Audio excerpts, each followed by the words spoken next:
For the last 27 years. Thank you. Mr. Collier, Councillor Collier. Thank you, Chair. And through you to Mr. Clapp, and we had a pretty lengthy discussion of this at FNA last week.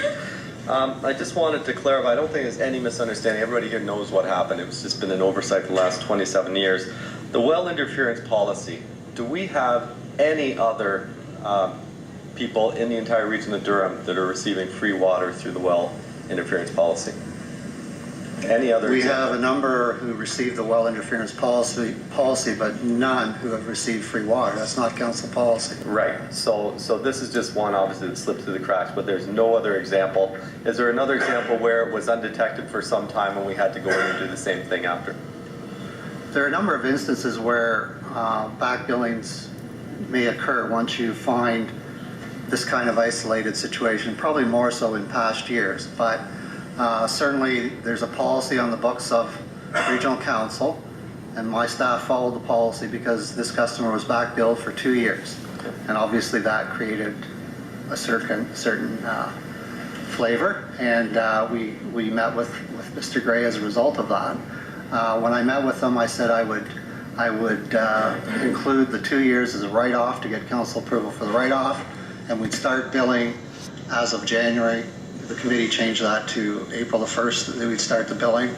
And keep in mind, we're talking about a bill for water charges that's $37 a month for water to a large lot with a swimming pool, a hydrant in case of fire, and once you're connected to regional water, your insurance policy probably went down.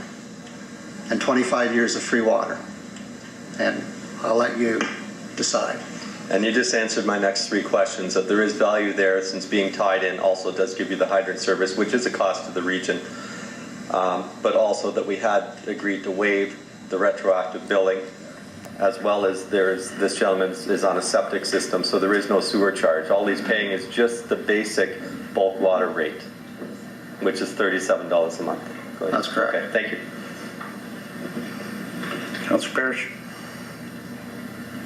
Thank you, Mr. Chairman. I totally understand what Mr. Clapp has just said in terms of, flat rate, 25 years free water, et cetera, possible reduction of insurance premiums. But I have to concur with what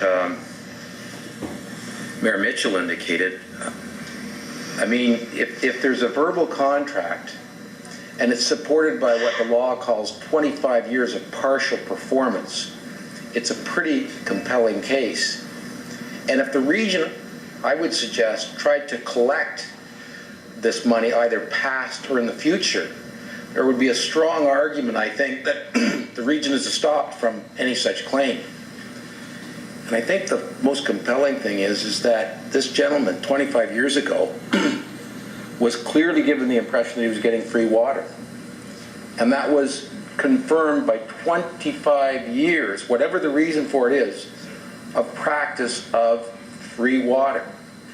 And I think in the circumstances, whether it's fair or not, or whether it's consistent or not with the region's policies, that as long as this gentleman lives in that home, and that obviously would be the end date for any such privilege, that there's a contract here that the region has to respect. And at the end of the day, from what I can understand, something like $400 a year. I don't want to cast any aspersions on how long this gentleman will live in his home, but for another 10 or 15 years, is $5,000 or $6,000 worth it for the region to say we don't honor these kind of arrangements? I don't think so. And I don't think there's any way that you can get around the fact that, we're the big bad giant, and this is an innocent individual who dealt in good faith and had his well that he relied on for his water interrupted by development, and an arrangement was made, rightly or wrongly. So I can't support the recommendation, and I would hope that it's defeated. I would hope that if it is defeated, that the present situation continues as long as he resides in that home, and I'd ask for a recorded vote. Mr. Clapp. Just so everyone understands, how long have we known this man was hooked up to water? We haven't known for 25 years. That's correct, Mr. Chairman. We only found out December of 14, I believe. Can you speak up a bit? I don't know what's wrong with your mic, but I can't hear a word you're saying. I believe we found out late last year, I'll say. So once you found out, you did what we would normally do. That's correct. Has the region of Durham ever hooked up water without a water meter? I wouldn't swear that we've ever done it. It would be an exception, certainly, if it ever has been done. Okay, and the fact this letter is there's nothing in this letter. This is just a letter from Proctor and Redford asking someone at the region for their comments. Is that correct? It's correct. It's really just a proposal. It's not indicating that the work was ever done or anything to that effect. So you found out in September of last year and you proceeded to bill them according to the policy? Correct. Just so you know, there wasn't 25 years of knowledge from the region of someone getting free water. Saw a hand over here. Councillor Foster. Well, thank you, Mr. Chair. Two questions. One is under the policies that we have. So when the well water is being delivered, is that delivered at the cost to the region, or is that the developer that has to pick up the cost if they've interfered with the wells?